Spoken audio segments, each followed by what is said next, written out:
Assalamualaikum warahmatullahi wabarakatuh. Sahabat beriman, ada kisah seorang sahabat yang rela menahan 79 luka demi Rasulullah. Kisah seorang sahabat yang semasa hidupnya banyak sekali gelar yang telah Rasulullah SAW berikan kepadanya. Apa sajakah gelar itu? Dan bagaimanakah keistimewaan-keistimewaan lain yang dimiliki oleh salah satu sahabat Rasulullah ini? Namun sebelum lanjut, jangan lupa tekan tombol subscribe, bunyikan notifikasi loncengnya agar membantu channel ini lebih berkembang dalam menyiarkan syiar Islam. Kisah seorang sahabat yang semasa hidupnya banyak sekali gelar yang telah Rasulullah SAW berikan kepadanya, di antaranya orang yang baik, dermawan, dan murah hati. Namun bukan ini saja kelebihan salah satu sahabat ini. Talhah bin Ubaidillah adalah salah sahabat yang berasal dari suku Quraisy. Lahir pada tahun ke-28 sebelum Hijriah di Mekah dengan nama lengkap Talhah bin Ubaidillah bin Utsman bin Amru bin Ka'ab bin Sa'ad bin Ta'am bin Murrah. Ibunya bernama As-Sa'bah binti Al-Hadrami. Berdasarkan silsilah keluarga Talhah bin Ubaidillah, nasabnya bertemu dengan Rasulullah pada Murrah. Artinya, keduanya memiliki leluhur yang sama. Talhah juga merupakan salah satu dari 8 orang pertama yang memeluk agama Islam. Ia masuk Islam melalui anak dari pamannya, yaitu Abu Bakar As-Siddiq. Berprofesi sebagai saudagar ataupun pedagang yang hampir merata di kalangan orang-orang Quraisy menjadi satu pilihan pemuda Quraisy itu. Seperti biasanya para pedagang, Talhah bin Ubaidillah pergi ke Syam pada waktu itu bersama kafilah dagang lainnya. Talhah pun berangkat. Meski masih muda, Talhah mempunyai kelebihan dalam strategi berdagang. Ia cerdik dan pintar, hingga dapat mengalahkan pedagang-pedagang lain yang lebih tua. Tiba di Busro, sebuah kota di wilayah Syam. Para pedagang itu segera memasuki pasar. Saat itulah peristiwa menarik dialami oleh Talhah. Bahkan peristiwa ini telah mengubah total dari hidupnya.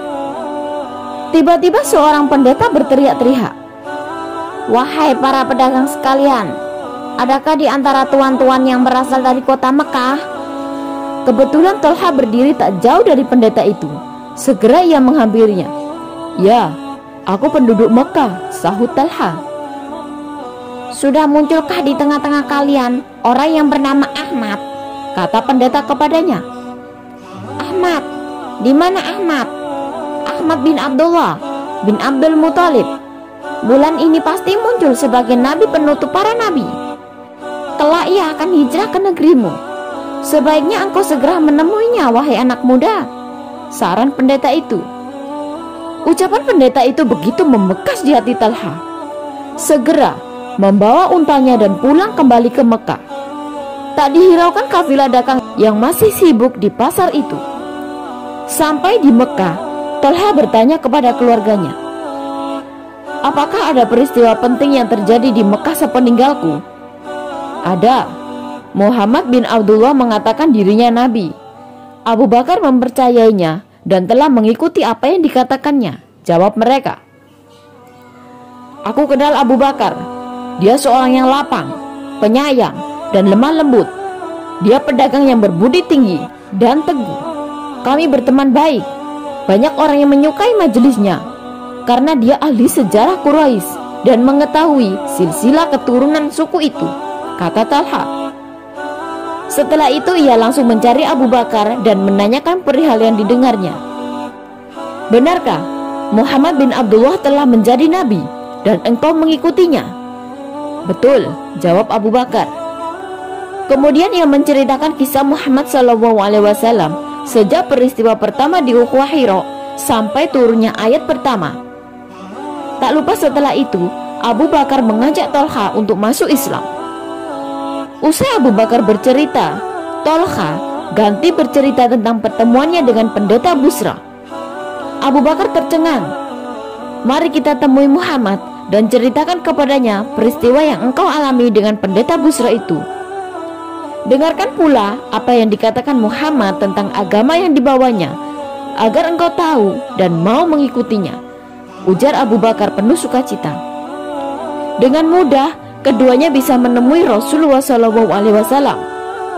Beliau pun menjelaskan apa itu Islam kepada Tolha. Selain itu, Rasulullah juga menggambarkan tentang kebaikan dunia dan akhirat serta membacakan beberapa ayat Al-Quran. Telah merasa dadanya begitu lapang, ia lantas menceritakan pengalamannya bersama pendeta Busra. Mendengar itu, Rasulullah sangat gembira. Kegembiraan itu terpancar jelas di wajah beliau. Talha langsung mengucapkan 2 kalimat syahadat. Tidak ada Tuhan selain Allah dan Muhammad adalah Rasulullah. Talha menjadi orang keempat yang mengatakan Islam di hadapan Abu Bakar. Bagi keluarganya, peristiwa masuk Islamnya pemuda Quraisy itu bagaikan petir. Mereka amat gelisah, terlebih-lebih ibunya. Ibunya pernah berharap agar menjadi pemimpin kaumnya. Apalagi ada bakat mulia tersimpan dalam diri anaknya itu. Orang-orang yang sesuku dengan Talha berusaha keras membujuknya agar keluar dari Islam. Mula-mula hanya dirayu dan dibujuk, namun pendiriannya sangat kokoh. Setelah putus asa dengan cara lemah lembut, mereka akhirnya bertindak kasar. Siksaan demi siksaan mulai mendarat tubuh anak muda yang santun itu. Mas'ud bin Harasi bercerita, pada suatu ketika aku sedang melaksanakan sa'i di antara Syafa dan Marwah, aku melihat sekelompok orang menggiring seorang pemuda dengan tangan terbelenggu di lehernya. Orang itu berlari di belakang sambil mendorong, memecut, dan memukuli kepalanya. Di tengah kerumunan orang itu, ada seorang wanita lanjut usia yang terus berteriak, mencaci maki pemuda itu di depannya. Ada apa dengan pemuda itu? Tanya Mas'ud. Pemuda itu Talha bin Ubaidillah. Dia telah keluar dari agama nenek moyangnya dan mengikuti Muhammad anak Bani Hashim, jawab mereka. Lalu siapakah wanita itu? As-Sabah binti Al-Hadrami, ibu Talha. Tak hanya itu yang dialami Talha. Seorang laki-laki bernama Naufal bin Khuwailid yang dijuluki singa Quraisy menerobos ke hadapan Talha sambil menyeret Abu Bakar. Lelaki bengis itu lantas mengikat Abu Bakar dan menahannya menjadi satu. Keduanya didorong kepada al-gojo kafir. Mereka dipukuli sehingga luka dan darah mengalir dari tubuh keduanya. Sejak saat itu, Talha dan Abu Bakar digelari oleh kaum muslimin dengan Al-Qarinain atau sepasang sahabat yang terikat. Hari-hari berjalan terus, peristiwa sambung menyambung. Cobaan yang dialami Talha bukannya surut, justru makin besar. Tetapi bakti dan perjuangannya menegakkan Islam dan membela kaum muslimin makin besar. Julukan ini diperolehnya dalam perang Uhud. Pada saat itu, barisan kaum muslimin terpecah belah dan kocar-kacir di sisi Rasulullah. Yang tersisa di dekat beliau hanya 11 orang Ansor dan Talha dari Muhajirin. Rasulullah dan orang-orang yang mengawal beliau naik ke bukit, tapi dihadang oleh kaum musyrikin. Siapa yang berani melawan mereka, dia akan menjadi temanku kelak di surga, seru Rasulullah. Saya, wahai Rasulullah, jawab Talha. Tidak, jangan engkau harus tetap di tempatmu. Saya, wahai Rasulullah, kata seorang prajurit Ansor. Ya, majulah, kata Rasulullah.